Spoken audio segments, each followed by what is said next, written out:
Bienvenidos a la Crónica de Historia de France 24, un espacio donde viajamos al pasado para entender los hechos del presente. Hoy vamos a recordar a Martin Luther King a propósito de los 50 años del aniversario de su fallecimiento, el pastor afroamericano que paralizaba ciudades enteras cuando en su época luchó por los derechos civiles en Estados Unidos y que trascendió las fronteras con su famoso discurso en el que dijo I have a dream, del que ya hablaremos más adelante. Para esto nos acompaña en el estudio Carlos Chávez Avellaneda, historiador y biógrafo de Martin Luther King. Carlos, ¿qué estaba pasando en los Estados Unidos en la década del 50, esto después de la Segunda Guerra Mundial, para que al interior de la sociedad estadounidense existiera tal división, tal segregación entre blancos y afros? Bueno, Andrés, muchas gracias por la invitación. Hay que señalar que claramente hay una división en los Estados Unidos, una división como consecuencia de la Guerra de Secesión, como consecuencia de la derrota que sufrió el sur a manos de los estados del norte.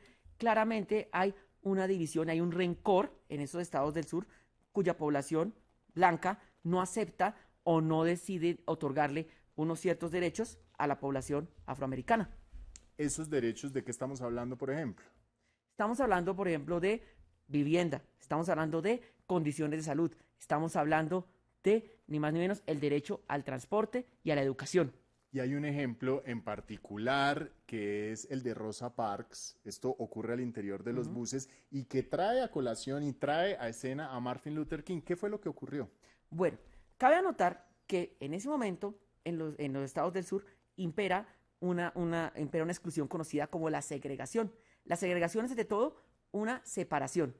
Y esa separación se refleja hasta en los más mínimos aspectos, como en el transporte. Y entonces lo vemos en los autobuses. En un autobús, si tú eras ciudadano negro, tenías que ubicar en la parte de atrás. Y si tú eras ciudadano blanco, te ubicabas en la parte de adelante. ¿Qué pasaba?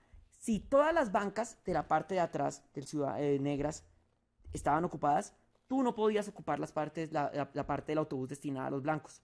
Si por casualidad tú intentabas ocuparla, claramente el conductor te podía sacar del autobús. Eso dentro de la legalidad.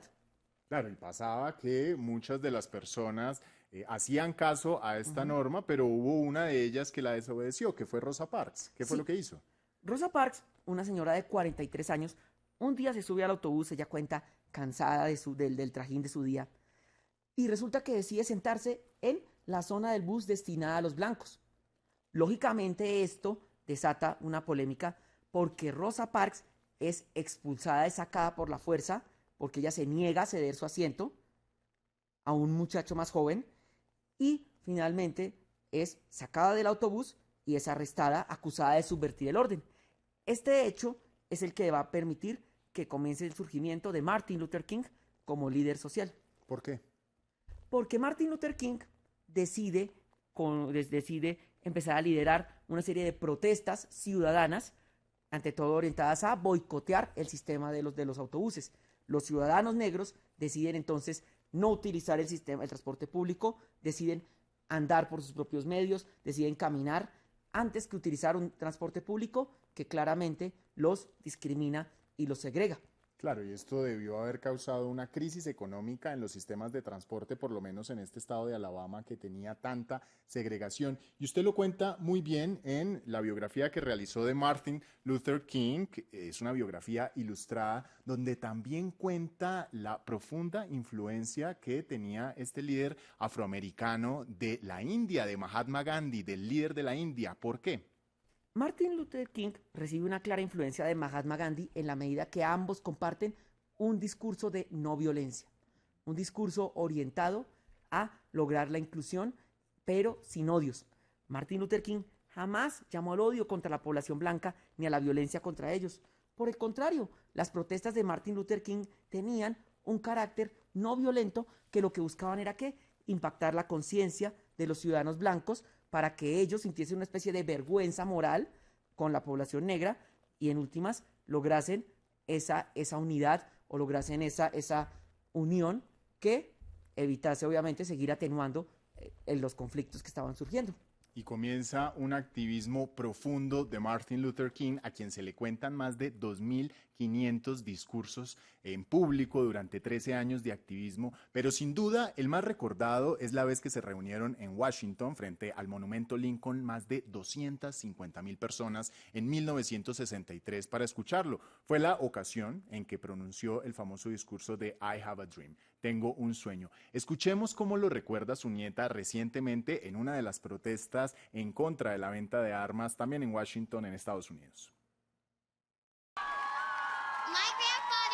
Mi abuelo tenía un sueño, que sus pequeños 4 hijos no fueran juzgados por el color de su piel, sino por su carácter, y ya es suficiente.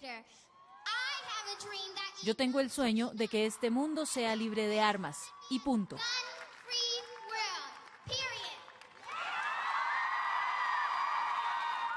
Bueno, pues ahí veíamos a la nieta de Martin Luther King siguiendo los pasos de su abuelo, pero volviendo a esta manifestación que ocurrió en 1963, que reunió a tantísimas personas y que es de una de las marchas más poderosas y más influyentes en la historia de los Estados Unidos. Carlos, ¿qué fue lo que sucedió allí que estaban exigiendo estos manifestantes?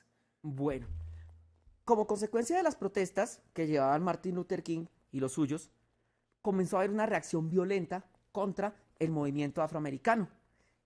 Y esa violencia, por ejemplo, se refleja en ataques con bombas, asesinatos de líderes afro. Martin Luther King y los suyos deciden que la única forma para poder cambiar este sistema es que claramente haya un cambio en las leyes, que se garantice los derechos civiles de los ciudadanos afroamericanos.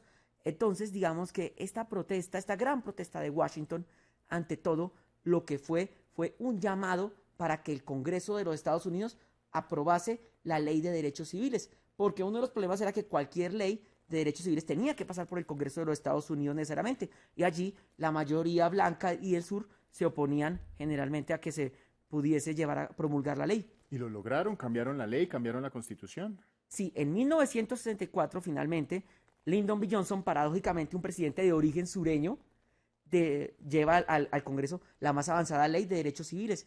Y esa ley finalmente se logra aprobar y obviamente establece que la segregación es inconstitucional y no puede ser puesta en práctica por ninguno de los estados de los Estados Unidos.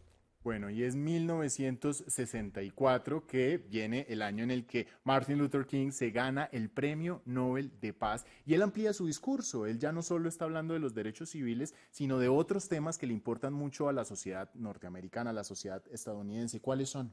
Bueno, después de la proclamación de la Ley de los Derechos Civiles, Martin Luther King comienza también a liderar luchas sociales de otros sectores. Por ejemplo, de los trabajadores mexicanos que habían cruzado la frontera y cultivaban productos en las granjas de los Estados Unidos. Comienzan, por ejemplo, a apoyar huelgas. Todo esto comienza incluso a generar un ambiente de tensión que incluso va a derivar en amenazas de muerte contra el Dr. King. Y ante todo, también Martin Luther King, dentro de esas también se dirige hacia las luchas de los trabajadores de recolectores de la basura. Esos trabajadores tenían una serie de problemas porque, por ejemplo, en días de lluvia, al trabajador blanco se le pagaba su día sin que ese tuviese que trabajar. Pero en cambio, al trabajador negro no se le pagaba el día o se le pagaba solamente si iba al trabajo. Y en ese contexto, Martin Luther King viaja a Memphis, Tennessee, en 1968. Nos estamos acercando al declive de su vida porque allí profirió un último sermón la noche previa a su asesinato, una especie de vaticinio, de profecía de lo que le sucedería. Escuchemos lo que dijo. Yo solo quiero cumplir la voluntad de Dios. Él me permitió subir a la cima de la montaña y desde allí he visto la tierra prometida.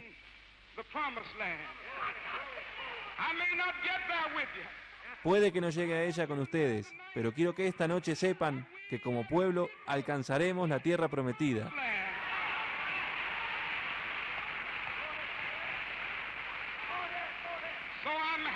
Y estoy feliz por ello. Nada me preocupa.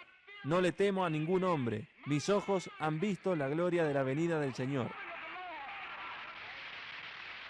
Finalmente, un segregacionista blanco le dispararía un rifle Remington Peters al día siguiente de este discurso a Martin Luther King, silenciando su vida. ¿Qué pasó después? ¿Dejó Martin Luther King un legado en los Estados Unidos para acabar, finiquitar con la brecha racial? Claro que sí, porque el ejemplo de Martin Luther King va a motivar para que muchos ciudadanos negros continúen con su trabajo. Y dentro de tal trabajo está el activismo político. Y prácticamente, si miramos el principal legado de Martin Luther King, se llama Barack Obama, quien fue elegido en 2008, rompiendo claramente con esas condiciones de segregación que existían en los Estados Unidos. Y podemos decir que se expandió, por ejemplo, a América Latina. ¿Qué tanto hay del Dr. King, como también se le conocía en los líderes sociales de esta parte del continente? Claro que sí, en nuestra América Latina, los líderes sociales han tomado como ejemplo y referencia a Martin Luther King, sobre todo por su lucha no violenta, pero una lucha no violenta que en última se orienta a obtener esos derechos. Líderes como César Chávez, entre otros, Nelson Mandela en el África, muestran que las vías no violentas son la mejor forma para poder garantizar la inclusión y garantizar la paz. Carlos, muchísimas gracias por llevarnos en este viaje a través de la historia de la vida del gran líder y activista, también pastor y reverendo Martin Luther King. A ustedes los invitamos a que esta y otras crónicas las puedan visitar también en el sitio web france24.com. Nos vemos pronto.